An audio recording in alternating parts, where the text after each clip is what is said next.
भाई एक्सरसाइज 9.5 के कुछ क्वेश्चंस और देख लेते हैं।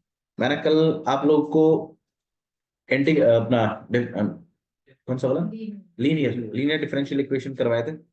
ठीक है, एक और क्वेश्चन देख लेते हैं। जैसे देखिए cos square x d y by d x plus y equal to, मैं कल नहीं मतलब परसों सैटरडे, ये क्वेश्चन। तो यहाँ पे cos स्क्वायर एक्स है, d y by d x plus y equal to में 10x। तो पैटर्न हमारे पास दो हैं, कौन कौन से हैं? एक तो d y by d x plus p y equals to q, एक तो ये है। लगा दे। और एक और कौन सा पैटर्न है? D x upon d y plus p x equals to q. दो टाइप्स थे हमारे पास। यहाँ पे हम लोग d y by d x को देख सकते हैं, किस इसके साथ क्या लगा हुआ है? Cos square. तो एक काम करते हैं, कॉस स्क्वायर को हटा देते हैं। उसके लिए क्या करते हैं, बोथ साइड डिवाइड कर देते हैं किससे? कॉस स्क्वायर से। जाडो रिकॉर्डिंग बिल्कुल आया, तेरा अच्छा पंजा आता ही है। हाँ भाई, बोथ साइड हमने डिवाइड कर दिया कॉस स्क्वायर, तो उससे क्या हुआ? D y by d x अकेला हो गया। वन अपॉन कॉस स्क्वायर क्या होता है? तो इसको हम लोग लिख देंगे d y by d x plus sec square x y, और यहाँ पे रहेगा आपके पास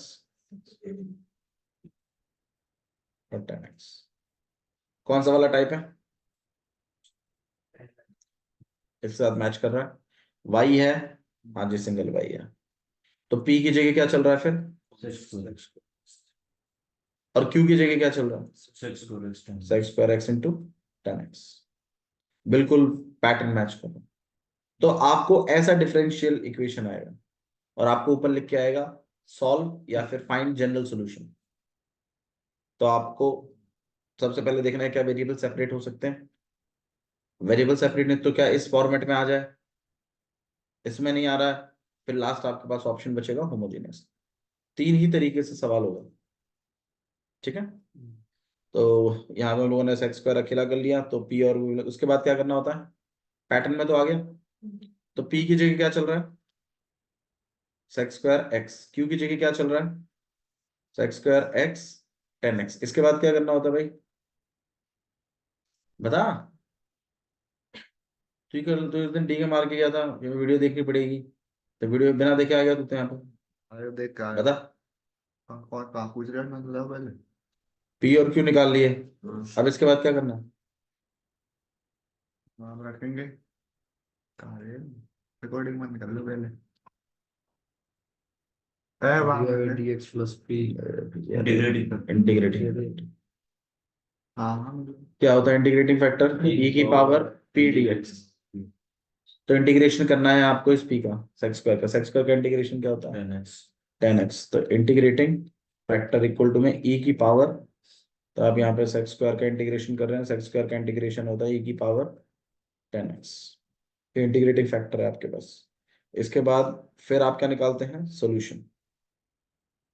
तो y मल्टीप्लाइड बाय में इंटीग्रेटिंग फैक्टर इक्वल टू में इंटीग्रेशन करते हैं हम q multiplied by integrating factor. बहुत इंपॉर्टेंट चैप्टर है ये और आसान भी है, कर लीजिएगा। e की पावर 10x, q की जगह क्या लिख सकते हैं हम लोग? सेक्स स्क्वायर x, यहाँ पे 10x, और इंटीग्रेटिंग फैक्टर की जगह क्या चल रहा है? e की पावर 10x। अगर आप 10x को लेट करते हैं तो ये सेक्स स्क्वायर हट जाएगा, ठीक है। यहाँ पे t इंटू में e की पावर t। इसको अलग ही सॉल्व कर लेते हैं क्योंकि ये थोड़ा सा हल्का सा अलग बनेगा। अब आप बताइए, इसको अगर मुझे इंटीग्रेट करना है तो कैसे करूं? बस बिल्कुल, इसको मैं ही मान के कर रहा हूँ, ठीक है, अलग अलग जगह। हाँ जी, इसमें क्या करेंगे हम लोग? 10x को लेट कर लेंगे t, 10x का डेरिवेटिव, और यहाँ पर dt अपॉन में dx वहां फेंक दिया, यहाँ पे dt अपॉन में सेक्स स्क्वायर x। तो यहाँ पे आपके पास आ जाएगा सेक्स स्क्वायर एक्स, यहाँ पर t, यहाँ पर e की पावर t, और यहाँ पर dt अपॉन में ये सेक्स स्क्वायर एक्स से हट गया, आपके पास क्या रहेगा टी इनटू में ई की पावर टी डी टी। इसको कैसे करेंगे? आइलेट से। कैसे करेंगे हम लोग? आइलेट से। आइलेट के हिसाब से पहले कौन आएगा? टी टी को मार लो पहले। ये फर्स्ट आएगा और ये सेकंड। हाँ भाई, क्या कहता है आइलेट? बताओ। पहले वाले पहला वाला बाहर, दूसरे वाले का, तो ई की पावर टी का इंटीग्रेशन ई की पावर टी ही होगा, माइनस पहले वाले का तो 1 हो जाएगा, ई की पावर टी का, ई की पावर टी, होल का इंटीग्रेशन। ई की पावर टी का इंटीग्रेशन क्या होता है? T power T. और यहाँ पर टी इंटू ई की पावर टी को आप कॉमन निकाल सकते हो, अंदर बचेगा टी माइनस 1, वैल्यू प्लेस कर सकते हैं, 10x अंदर हो जाएगा 10x माइनस। ठीक है, तो इसकी जगह आप डायरेक्टली इधर रिप्लेस करोगे इसको, कि इसका इंटीग्रेशन है आपके पास e की पावर 10x और अंदर में है 10x माइनस 1 और यहाँ पे y इंटू ई की पावर 10x। ठीक है, हाँ जी, e की पावर 10x से e की पावर 10x हट सकता है, तो y इक्वल टू में कितना आ गया आपके पास? 10x minus 1। और हायर कटेगा नहीं, ये कटेगा नहीं, कटेगा नहीं, सही बात है, प्लस सी भी तो लिखोगे लास्ट में, तो यहाँ पर प्लस सी आएगा, तो y को अकेला करोगे आप, दोनों के नीचे चला जाएगा, ये कट जाएगा, आपके पास ऊपर में रह जाएगा 10x माइनस 1 और यहाँ पे c और e की power minus 10x। This is that. कोई बात नहीं, आप यहाँ छोड़ दीजिएगा, चल जाएगा। माइनस वन को उसमें नहीं निकाल सकते। कर सकते हो माइनस 1 को, किस में? उसमें कांस्टेंट में कांस्टेंट के साथ अब नहीं मिलेगा, अब वो कांस्टेंट थोड़ी रहा है, c इंटू ई की पावर 10x रह गया, और वो पहले मल्टीप्लाई होगा, फिर अगर मल्टीप्लाई होगा तो फिर वो वेरिएबल बन जाएगा। ठीक है, सो दिस इज 9.5 एक्सरसाइज। बाकी क्वेश्चन देखो आपको ट्राई करने से आएंगे, ठीक है, मैं कितने भी क्वेश्चंस कर लूं कहीं ना कहीं मामला अधूरा से ही रहेगा 9.5 में। ठीक है, आप क्वेश्चंस करेंगे तो अच्छे से होगा। मैं आपको बता देता हूँ कि आपको कौन कौन से क्वेश्चंस ट्राई करने हैं। एक्सरसाइज 9.5 मैं आपको क्वेश्चन नंबर 1 से लेके क्वेश्चन नंबर 12 तक आप ट्राई कर सकते हैं। ये सारे के सारे लीनियर पर डिपेंड करते हैं। 9.5 एक्सरसाइज लीनियर की है, स्टोरी क्वेश्चंस मत करिएगा। ठीक है, अच्छा जी, एक है 9.4 मैंने अभी तक कराई नहीं आपको, 9.3 में बता देता हूँ मैं। एक्सरसाइज 9.3 जो कि आपकी उस पर है, वेरिएबल सेपरेबल मेथड पर है। ठीक है, 9.3 ये कौन सा मेथड है? ये लीनियर वाला है। इसमें आप करेंगे क्वेश्चन नंबर 1 से लेकर क्वेश्चन नंबर 10 तक। ठीक है, ये आपको कर लेने चाहिए थे। आप इस चैप्टर को बहुत लाइट वे में ले रहे हैं, आप पहले इनके नॉर्मल बेसिक की प्रैक्टिस करिए। ये बेसिक है जो भी करवा रहे हैं, इन क्वेश्चन को करोगे और बेसिक आपको समझ में आ जाएगा करना क्या है। फिर करेंगे हम स्टोरी क्वेश्चन इनके, क्योंकि इनमें स्टोरी क्वेश्चन भी आते हैं। ठीक है, तो आप पहले नॉर्मल क्वेश्चंस करना सीखिए जिसमें आपको डिफरेंशियल इक्वेशन दी हो, फिर हम उन क्वेश्चनों को करेंगे जिसमें डिफरेंशियल इक्वेशन हम बनाएंगे खुद, और फिर उस डिफरेंशियल इक्वेशन के क्या निकालेंगे? सॉल्यूशंस। ठीक है, कुछ इस तरीके से क्वेश्चन होंगे, तो आप पैटर्न मत बिगाड़िए। अच्छा, एक चीज और होती है, एक होता है जनरल सॉल्यूशन, एक होता है पर्टिकुलर सॉल्यूशंस। सॉल्यूशंस दो तरीके के। ठीक है, जब कभी आप सॉल्यूशन निकाल रहे हैं, अभी हम जो जब कभी हम y इक्वल टू करके निकालते हैं, y इंटू इंटीग्रेटिंग फैक्टर, फिर ऐसे करते हैं, फिर यहाँ पे q इंटू इंटीग्रेटिंग फैक्टर, ऐसे करते हैं, और फिर जब आप इसको सॉल्व करते हो तो लास्ट में प्लस सी लिखते हो, तो y इक्वल टू कुछ भी कर कर आके उसमें प्लस सी आता है ना। ये जो c है ये आर्बिट्री कांस्टेंट है ना, ये बताया हुआ मैंने आपको। तो जिन सॉल्यूशनों में आर्बिट्री कांस्टेंट आता है, c आता है, उनको बोलते हैं जनरल सॉल्यूशन। क्या बोलते हैं उनको? General solution. और जिन सॉल्यूशनों में आर्बिट्री कांस्टेंट नहीं होता, मतलब सी की जगह मान लो प्लस करके 6 लिखा होता, तो अब ये स्पेसिफिक हो गया ना, तो ऐसे सॉल्यूशनों को बोला जाता है पर्टिकुलर सॉल्यूशन। मैं आपको और बताता हूं इस चीज के बारे में। सॉल्यूशन दो तरीके के होते हैं, आप अपनी माइंड में इतना बैठाइए। एक होता है जनरल सॉल्यूशन, एक होता है पर्टिकुलर सॉल्यूशन। जनरल सॉल्यूशन में प्लस सी करके लिखा जाएगा पीछे, और पर्टिकुलर सॉल्यूशन में उस सी की वैल्यू डलेगी कुछ। वो सी की वैल्यू कैसे निकालते हैं मैं आपको कैलकुलेट करके दूंगा, डोंट वरी, कैसे करते हैं मैं समझाऊंगा। लेकिन आप इतना ध्यान रखिए, दो तरीके के सॉल्यूशंस होते हैं, एक जनरल सॉल्यूशन, एक पर्टिकुलर सॉल्यूशन। जनरल सॉल्यूशन कोई प्रॉपर आंसर नहीं होता, और पर्टिकुलर सॉल्यूशन एक प्रॉपर आंसर होता है। ठीक है, अच्छा जी, देखो एग्जांपल के तौर पर समझा दूं। जैसे मैं अगर आपसे पूछूं, हाँ भाई साइन एक्स जीरो कहाँ होता है, जीरो नहीं वो जीरो पे तो भाई कहाँ होता है, एन पाई पर। तो ये जो एन पाई है देन ये क्या है, जनरल सॉल्यूशन। मैं देखो 10वीं क्लास के बच्चे से पूछा जाए कि साइन एक्स जीरो कहाँ होता है, तो वो बताएगा जीरो पर होता है। लेकिन 11वीं 12वीं के बच्चे से पूछा जाए कि साइन एक्स जीरो कब होता है, तो वो बताएगा एन पाई पर होता है। अब आप क्या करेंगे, इस एन में वैल्यू डालते रहेंगे। कभी तो आपने वन डाल दिया तो पाई हो जाएगा, तो साइन पाई जीरो होता है। एन की जगह टू रखोगे तो साइन टू पाई, तो टू साइन टू पाई भी कितना होता है, जीरो ही होता है। साइन पर तो ये जो x इक्वल टू एन पाई लिखा है मैंने, ये सारे सॉल्यूशनों के लिए है ना, तो इस सॉल्यूशन को क्या बोला जाएगा, जनरल सॉल्यूशन। जनरल सॉल्यूशन में कभी भी प्रॉपर आंसर नहीं आता, फिक्स आंसर नहीं आता।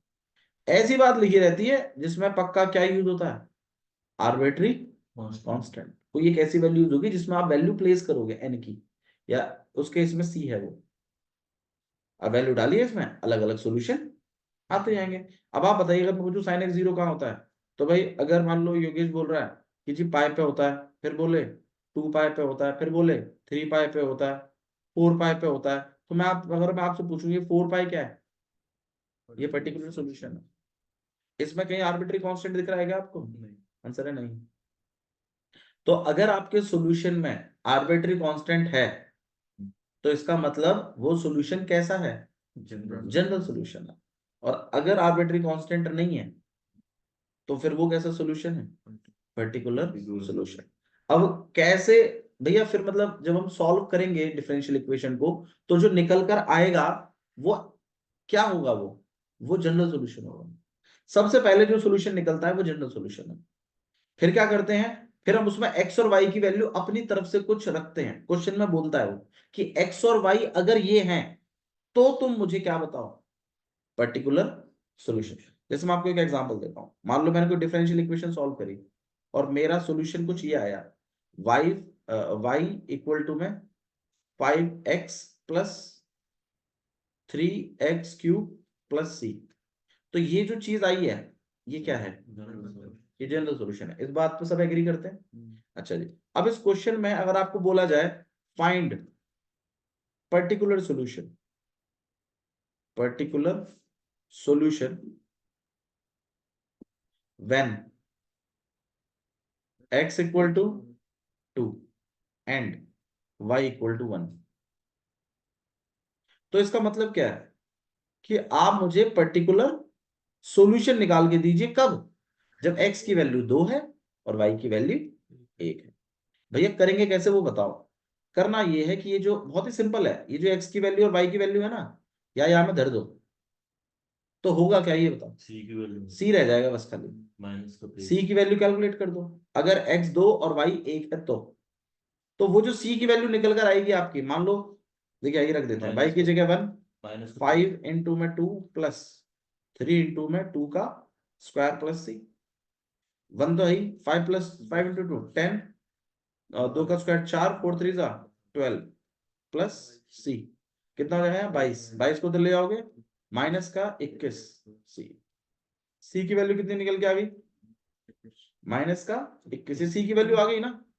अब इस c की वैल्यू को उठाकर अगर मैं मेरे जनरल सॉल्यूशन में c की जगह रख दूं, तो क्या अब भी ये जनरल सॉल्यूशन ही होगा क्या, आंसर है नहीं। अब ये क्या बन गया, पर्टिकुलर सॉल्यूशन। तो आपको जब 4 नंबर का सवाल आता है डिफरेंशियल में से, तो वो लीनियर पे आपको देगा, जिसमें आपको क्या क्या करना होगा कि पहले तो आपको उसको फॉर्मेट में लाना है, फिर आपको इंटीग्रेटिंग फैक्टर कैलकुलेट करना है, फिर आपको Q इंटू आई एफ का क्या करना है, इंटीग्रेशन करना है, और आपको क्या निकाल के लाना है, सॉल्यूशन, जनरल सॉल्यूशन। फिर उसके बाद वो उसी क्वेश्चन में एक और चीज ऐड कर देगा, find general solution and particular solution for x equal to 2 and y equal to 1। तो हिसाब से आपको पहले क्या निकालना है, जनरल सॉल्यूशन, फिर क्या करना है, फिर x की जगह 2 और y की जगह 1 चलाकर किसकी वैल्यू निकालनी है, c की, जो कि आपका आर्बिट्री कांस्टेंट है।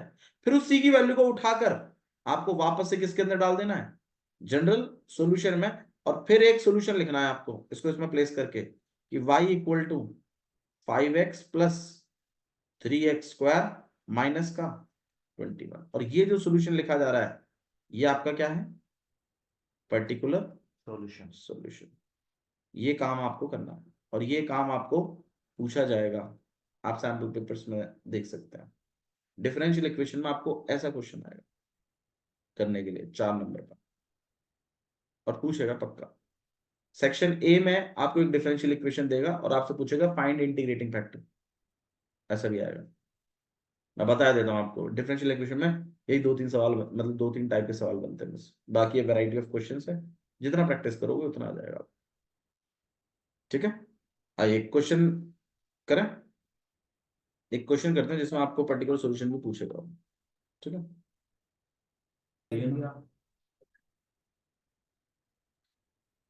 भाई सबसे पहले आपको डी बाई डी एक्स को अकेला करना है।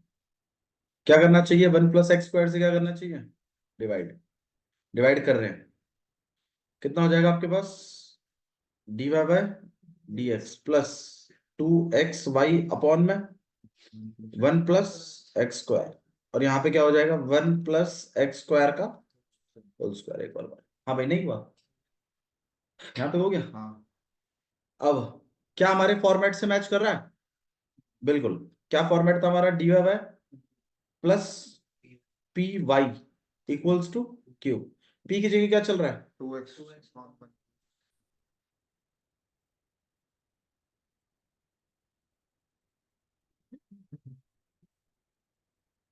क्यू की जगह 1 + x² का होल स्क्वायर। ठीक है, अब आपको क्या करना है, इंटीग्रेटिंग फैक्टर कैलकुलेट कर, एक तो मैं बताऊं बता, ना, मैं बताऊं ए बता, मैं ए तू तो शर्मा गया। 1 + x² को आप क्या करेंगे, लेट करेंगे, 2x कट जाएगा, 1/t आएगा, 1/t का इंटीग्रेशन, तो log 1 + x²। अब ये ई लॉग भी हट जाएगा, आपके पास क्या रह जाएगा, ई लॉग बैठ हटाओ। एंटी लॉग है दोनों एक दूसरे के, लॉग एंटी लॉग, ये कितनों ने नहीं हटाया, मैं यहाँ तक पहुंचा, चलो बात दे रहा हटा देता। हाँ भाई, अब क्या करना था आपको, इंटीग्रेटिंग फैक्टर तो कैलकुलेट कर दिया, अब आपको सॉल्यूशन y इंटू में इंटीग्रेटिंग फैक्टर इक्वल्स टू में q मल्टीप्लाइड बाय में इंटीग्रेटिंग फैक्टर।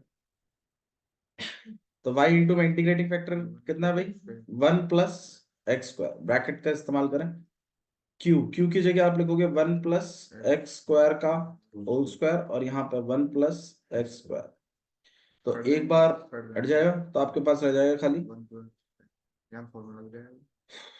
हाँ जी, अब आपके पास आएगा y इंटू में 1 + x², और ये आ जाएगा आपके पास 1 + x²। ये फॉर्मूला है आपके पास किसका, tan इनवर्स का, तो यहाँ पे बनेगा tan इनवर्स x प्लस का c, और यहाँ पे y ब्रैकेट के अंदर 1 + x²। ठीक है, कर देंगे। अब y इक्वल टू 0 और x इक्वल टू 1। अच्छा, ये जो आया ये क्या है, ये जनरल सॉल्यूशन, सही है। अब आपको इसके अंदर क्या प्लेस करना है, x की जगह तो 1, y की जगह 0, 0, तो आप यहाँ पे लेट लिखोगे, let x equal to 1 and y equals to 0, तो 0 मल्टीप्लाइड बाय 1 + 1 का स्क्वायर, और यहाँ पे tan इनवर्स और 1 और प्लस का c, anything multiplied by zero is zero. tan inverse 1 कितना होता है भाई? पाई बाय 4 और प्लस का c को आप अकेला कर दें माइनस पाई बाय 4, ये वैल्यू निकल आई आपके पास c की, आर्बिट्री कांस्टेंट की आपके। और इसमें आप प्लेस कर दोगे जनरल सॉल्यूशन में, तो y ब्रैकेट के अंदर 1 plus x square equal to में tan इनवर्स x और माइनस का पाई बाय 4। चार नंबर तो आपसे इंटीग्रेशन भी करवा लिया उसने, अब एक चीज और बढ़वा दी, पर्टिकुलर सॉल्यूशन का नाटक और करवा दिया एक्स्ट्रा। सॉरी, तीन मेथड है अभी तो। 3 मेथड्स हैं बस। सबसे पहला वेरिएबल सेपरेबल, पहले वेरिएबल सेपरेट करके देखो हो रहे हैं कि नहीं हो रहे। नहीं हो रहे तो पैटर्न में बिठा के देखो लीनियर वाले में, उससे भी नहीं हो रहे तो फिर किससे आगे करो, होमोजेनियस डिफरेंशियल इक्वेशंस। अच्छा देखो, सीरीज जो है इन मेथडों की वो है वेरिएबल सेपरेबल सबसे पहले, फिर है होमोजेनियस, और फिर है लीनियर इक्वेशन। ये पैटर्न है कि मतलब कोई क्वेश्चन पहले तो वेरिएबल सेपरेबल से ट्राई करो, नहीं होता है तो किससे करो, होमोजेनियस से। और अगर होमोजेनियस से भी नहीं होता है तो किससे करो, लीनियर डिफरेंशियल इक्वेशन से। मैं आपको होमोजेनियस की क्लियर पहचान बताऊंगा कि क्वेश्चन होमोजेनियस से होगा या नहीं होगा। देखो, जो क्वेश्चन होमोजीनियस फंक्शन होता है, होमोजीनियस फंक्शन होगा, वो क्वेश्चन आपका होमोजीनियस मेथड से जरूर हो जाएगा। अब कौन से फंक्शन होमोजीनियस फंक्शन होते हैं वो चीज आपको सीखनी है, और यकीन मानो वो आपको अभी मैं सिखाऊंगा तो अभी थोड़ा देखने में थोड़ा टफ सा लगेगा, लेकिन एक तो क्वेश्चन कराऊंगा आप बोलोगे यार ये तो देखते ही पता चल जाता है कि होमोजीनियस फंक्शन है कि नहीं। तो देखिए कैसे पता लगाते हैं होमोजीनियस। तो सबसे पहले होमोजीनियस होमोजीनियस से होगा या नहीं होगा उसके लिए पहले क्या चीज है कि ये फंक्शन होमोजीनियस फंक्शन है या नहीं है। वो चीज कैसे पता लगाते हैं, वो चीज ऐसे पता लगाते हैं कि सबसे पहले आपको dy बाई डी एक्स कर लेना है ऐसे करके, और यहां पर कुछ तो लिख के आएगा x square plus x y upon में वाई स्क्वायर, कुछ तो करके आएगा यहाँ पे। कोई तो फंक्शन होगा भाई, जो फंक्शन एक्स का होता है आप उसको क्या बुलाते हैं, एफ एक्स, राइट। मतलब मान लो इस तरीके का फंक्शन है तो आप उसको क्या बुलाओगे, एफ एक्स। यही फंक्शन अगर वाई का हो तो आप उसको क्या बुलाएंगे, एफ वाई। यही फंक्शन अगर टी का हो तो एफ टी।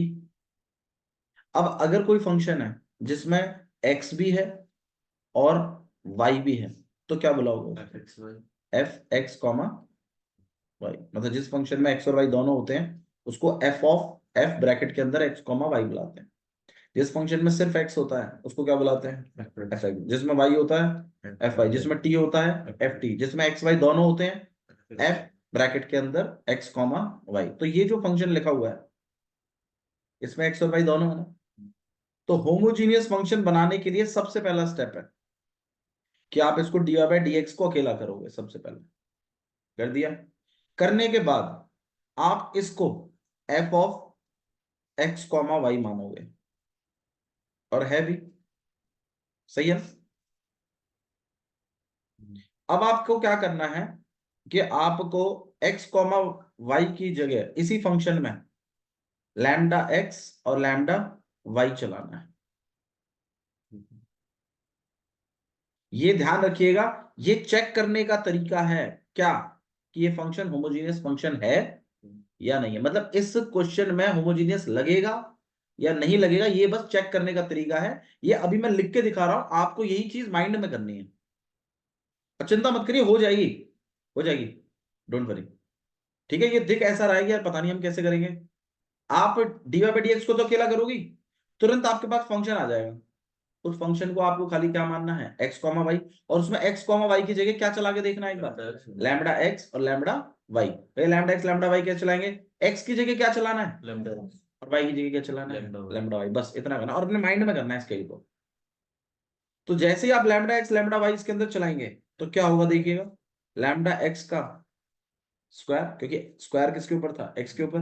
अब तुम एक्स की जगह क्या चला रहे हो, लैम्डा एक्स, तो ये स्क्वायर किसके ऊपर होगा, लैम्डा एक्स पूरे के ऊपर होगा, प्लस एक्स की जगह क्या लिखेंगे आप, वाई की जगह क्या लिखेंगे आप, अपॉन में वाई स्क्वायर की जगह क्या लिखेंगे आप, लैम्डा वाई का होल स्क्वायर। सही है भैया, मतलब पहले हमें उसको f of x comma y मानना है, हाँ, फिर आपको एक्स और वाई की जगह क्या चला देना है, लैम्डा एक्स और लैम्डा वाई चला दिया। फिर उसके बाद आपको क्या करना है वो सुनिए। उसके बाद आपको ये स्क्वायर बांट देने,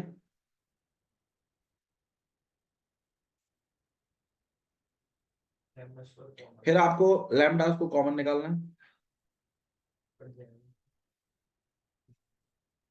वो एक्स स्क्वायर आएगा वो। और ये इससे कट गया, ठीक है।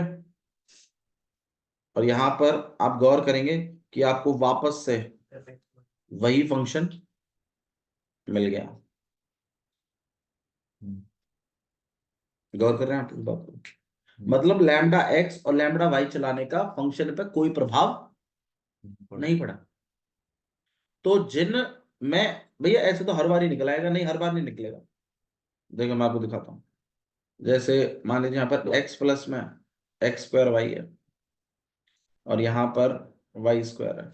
अब लगाइए आप lambda x plus lambda square x square और लैम्डा वाई अपॉन में लैम्डा स्क्वायर वाई स्क्वायर। अब निकालिए, लैम्डा स्क्वायर निकाल ही नहीं पाओगे कॉमन, लैम्डा फंसाएगा क्वेश्चन को। तो जिनमें फंसेगा वो क्वेश्चन तो ना हो रहे होमोजेनियस से, जिनमें फंसाए नहीं, क्लियर कट बात निकल के आ जाए बाहर, सब कट कटा के वापस आपको वही फंक्शन मिल जाए जो स्टार्टिंग वाला था, तो इसका मतलब वो फंक्शन किससे होते हैं, होमोजेनियस। ये पहचान है इनकी। होमोजेनियस फंक्शन की सबसे अच्छी पहचान है कि आप पहले उसको डी बाई डी एक्स बनाइए, फिर उसमें एक्स और वाई की जगह क्या चला के देखिए एक बार, लैम्डा एक्स और लैम्डा वाई। फिर अपने आप चीजें कॉमन निकलेंगी, अपने आप कट जाएगा और वापस सब खत्म हो जाएगा। तो मतलब अब यहां पर मैं एक बात लिखूंगा, आइए देखते हैं आप लोग इस बात को समझ सकते हो कि नहीं समझ सकते, कि जिन फंक्शनों में f of lambda x comma lambda y क्या दे दे, f of x comma y वापस दे दे लैम्डा की पावर जीरो करके। लैम्डा की पावर जीरो का मतलब क्या है, वन। भाई वन तो लैम्डा को अगर मैं मानू उधर, तो लैम्डा की पावर जीरो तो मानो कम से कम। कट गया लैम्डा, कुछ नहीं बचा, अगर एक बार भी बचता तो लैम्डा की पावर वन होती। अब बचा ही नहीं लैम्डा, तो इसका मतलब क्या, लैम्डा की पावर जीरो है। तो अगर आपका f of lambda x lambda y किसके बराबर हो, या नहीं आ रहा क्या, बिल्कुल समझ में नहीं आ रहा। आ रहा है।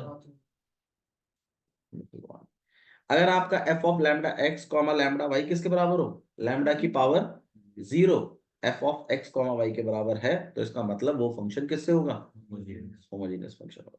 अभी मैंने बस चेक करना बताया, मैंने आपको करना नहीं बताया कि होमोजेनियस फंक्शन सॉल्व कैसे होगा। ये सिर्फ चेक है। मैं एक दो क्वेश्चन लिखता हूं, आप बस देख के बताइएगा कि फंक्शन होमोजेनियस है या नहीं है। देखो मैं लिख के दिखाता हूं आपको क्वेश्चन। देखो जैसे आपको क्वेश्चन कभी भी डी बाई डी एक्स अकेला होके नहीं आएगा, ऐसा आएगा क्वेश्चन। देखो x square plus x y d y है, x square plus y square किससे मल्टीप्लाई है, डी एक्स से। तो आप बताइए क्या करना है। हो पहले तो जाएगा। इसमें डी बाई डी एक्स बनाओ। हो जाएगा। सबसे पहला काम आपका क्या है इसमें, डी बाई, तो डी एक्स को इधर भेज देते हैं और x square plus y square और अपॉन में x square plus x y. अब आप बताइए भाई, तुम इसमें एक्स और वाई की जगह क्या चलाओगे, तो lambda square x square lambda square y square upon में लैम्डा स्क्वायर एक्स स्क्वायर और एक लैम्डा एक्स और लैम्डा वाई। अब क्या करना है, लैम्डा स्क्वायर इधर भी है, लैम्डा स्क्वायर कॉमन निकालोगे तो पूरा कॉमन निकल के आ जाएगा, एक्स स्क्वायर प्लस, और ऐसा ही काम नीचे भी करोगे तो के अंदर क्या बचेगा, तो लैम्डा स्क्वायर से लैम्डा स्क्वायर कटेगा, तो हाँ ये लैम्डा की power zero f of x comma y. तो हाँ ये फंक्शन होमोजीनियस से ही होगा, ये है इसका तरीका। तो थोड़ा सा मैथ्स आपको करके देखना है उसमें तुरंत, कि एक्स की जगह क्या चलाना है लैम्डा एक्स, वाई की जगह क्या चलाना है लैम्डा वाई। लैम्डा कॉमन निकल जाएंगे, कोई प्रभाव नहीं पड़ेगा फंक्शन पर, और आपका प्योर वही फॉर्म आएगा।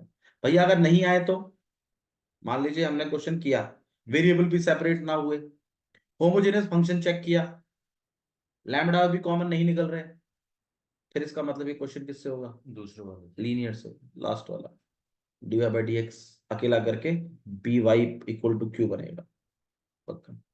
तो सीरीज भी ऐसी है, सबसे पहले क्या चेक करना है, वेरिएबल सेपरेबल। वेरिएबल सेपरेबल से नहीं हो रहा, फिर क्या चेक करो कि फंक्शन होमोजेनियस तो नहीं है। अगर फंक्शन होमोजेनियस भी नहीं है तो फिर डायरेक्टली किस पर चले जाइए, लीनियर। ये है तरीका, पूरे चैप्टर का सारांश ये है। अब कैसे करते हैं वो और जान लो, देखिए वो मैं आपको करना बताता। चेक तो हो गया भैया, चेक करना पड़ेगा क्या, नहीं, ये काम आपको अपने माइंड में करना है, ये काम आपको दिखाना नहीं है, ये आपको दिखाना ही नहीं है, ये तो बस आपके लिए है कि क्वेश्चन होमोजेनियस है या नहीं।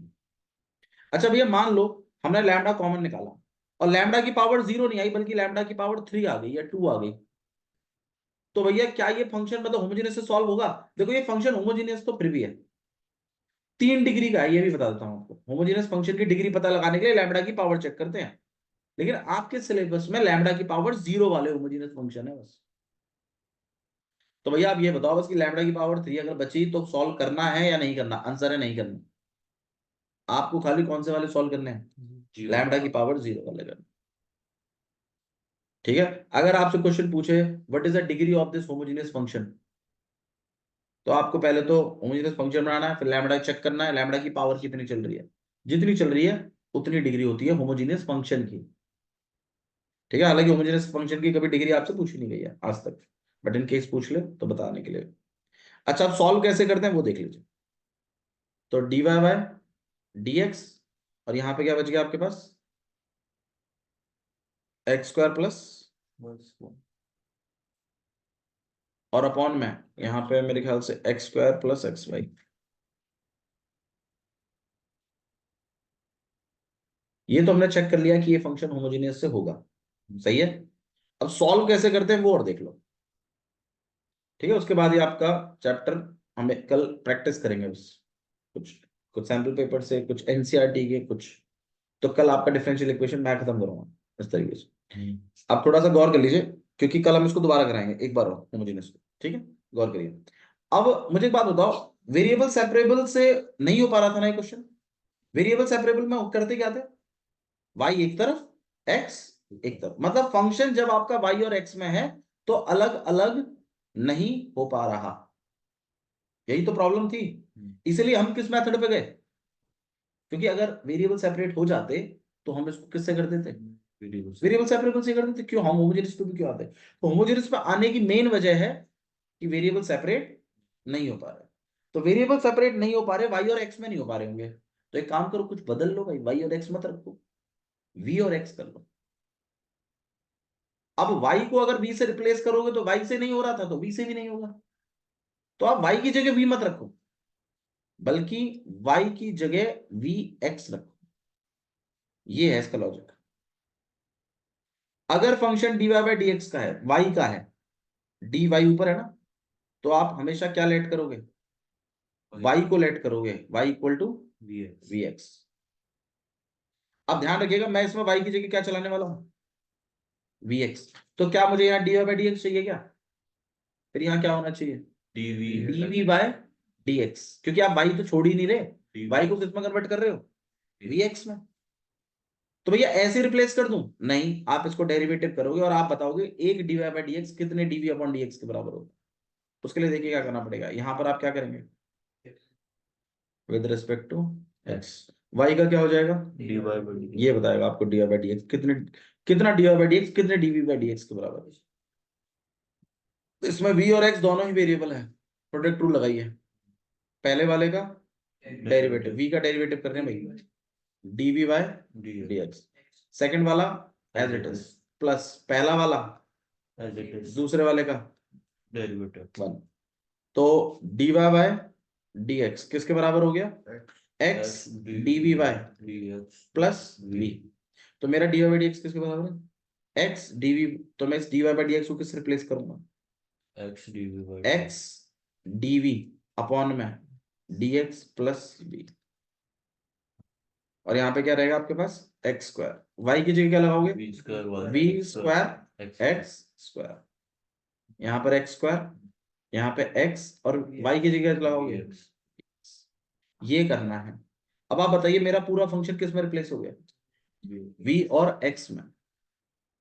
अगर ये फंक्शन होमोजेनियस है तो आपका y की जगह vx लेट करना, अब इसको पार्शियल मेथड करवाएगा, मतलब पार्शियल कर रहा हूँ, वेरिएबल सेपरेबल मेथड से करवाएगा। वेरिएबल सेपरेबल में क्या होता था, वेरिएबल अलग अलग हो जाते थे। तो होमोजीनियस कहीं ना कहीं वेरिएबल सेपरेबल मेथड का ही वर्जन है, बस y और x में हो नहीं पा रहे थे तो जानबूझ के किस में कन्वर्ट कर दिया, v और x में। आइए देखिए, लीनियर वाली फॉर्म हाँ बना लेना, अगर वैसे बन जाए तो ठीक है, वरना आप तो होमोजीनियस में लाए हो। तो आइए करते हैं, तो यहाँ पर x अलग, dv by d x plus v, इन दोनों में x स्क्वायर आप कॉमन निकाल सकते हो, अंदर क्या बचेगा, plus v। 1 plus v square. इन दोनों में भी आप x स्क्वायर कॉमन निकाल सकते हो, अंदर क्या बचेगा, 1 प्लस वी। x स्क्वायर से x स्क्वायर कट गया, इस v को पल्ली तरफ भेज रहे हैं, तो यहाँ पे हो गया x dv अपॉन, तो यहाँ पे हो गया 1 plus v square, 1 plus v और माइनस का v। फिर आप क्या करेंगे, एलसीएम, तो यहाँ पे कितना हो जाएगा आपके पास, 1 plus v square minus v multiply upon 1 है, तो यहाँ पे माइनस 1 से, मतलब 1 से माइनस वी को करोगे तो माइनस वी, इसको करोगे तो माइनस का वी स्क्वायर, और यहाँ पर x dv upon dx, v square से वी स्क्वायर कट गया, यहाँ 1 माइनस वी अपॉन में 1 plus v x dv upon. अब आप कह रहे थे वेरिएबल अलग अलग नहीं हो रहे, अब देखो इसको उधर भेज दो, dx को ऊपर भेज दो, 1 अपॉन x को नीचे भेज दो, इसको पल्ली तरफ भेज दो, इसको डिवाइड में भेज दो,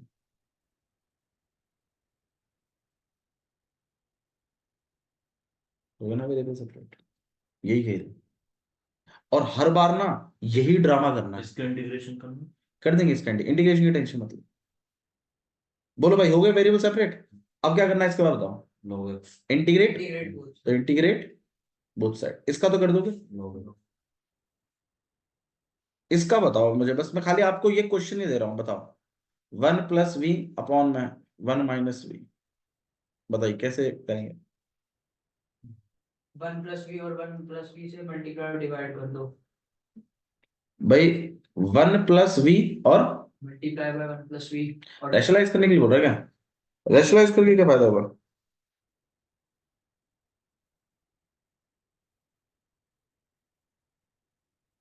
नहीं पूछ रहा हूँ।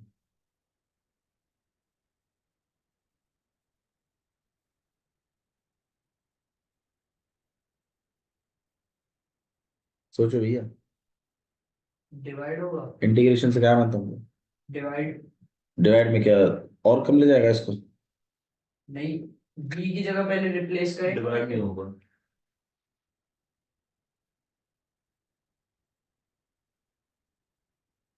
नहीं, हाँ बोलो, रिप्लेस कब करेंगे इस पर, किसको रिप्लेस करेंगे, बाद में करेंगे इंटीग्रेशन होने के बाद, फिर बदलूंगा मैं v को y y अपॉन x में, दोनों को सेपरेट करना भी। दोनों को सेपरेट कर रहे हैं एक बार, सेपरेट से भी कोई फायदा नहीं, देख लेते हैं, नहीं होगा तो कुछ और करेंगे फिर। इसका तो हो जाएगा, इसका हो जाएगा, हाँ दूसरा है। दूसरे वाले का बताओ, v अपॉन में 1 माइनस वी, होगा नहीं तो इसके जैसा बना लो, हाँ प्लस वन माइनस, माइनस, फिर 1 का प्लस और माइनस का 1, ये इसको बांट दो, इसको बांट दो, 1 माइनस वी अपॉन में, और इसको बांट दो, अब तो हो जाएगा, सही है, तो ऐसे कर लो या तो, या फिर एक आप वाला चलो टेक्निक लगाते हैं, बताओ क्या बताते हैं, डिवाइड करके, डिवाइड करके बताना, 1 माइनस, मतलब Divide. माइनस वी प्लस 1 है, इससे डिवाइड कर रहा हूँ किसको, v प्लस माइनस, तो माइनस 1 कितना हो जाएगा, v v माइनस 1, साइन चेंज, v से v कट गया, 2 आ गया, सही है। तो मतलब मैं कहीं ना कहीं इसको क्या लिख सकता हूँ, डिवाइडेड बाय तो 1 माइनस वी है, जो रिमाइंडर था मैंने कहा था ऊपर लिखना है, और जो क्वेश्चन है डिवाइड ही करना, अलग अलग बांट दो, इसको संभाल लोगे, इसको भी संभाल लो, ये आएगा टाइप ऐसा, ये बहुत मिलता है, 1 प्लस वी अपॉन में 1 माइनस वी, ठीक है, इंटीग्रेट कर दीजिएगा, v की वैल्यू डाल देना वापस से, y अपॉन एक्स में आ जाएगा, एक दो क्वेश्चन करेंगे होमोजेनियस के, तब आपको शायद ज्यादा अच्छा सुनना, ट्राई करिएगा।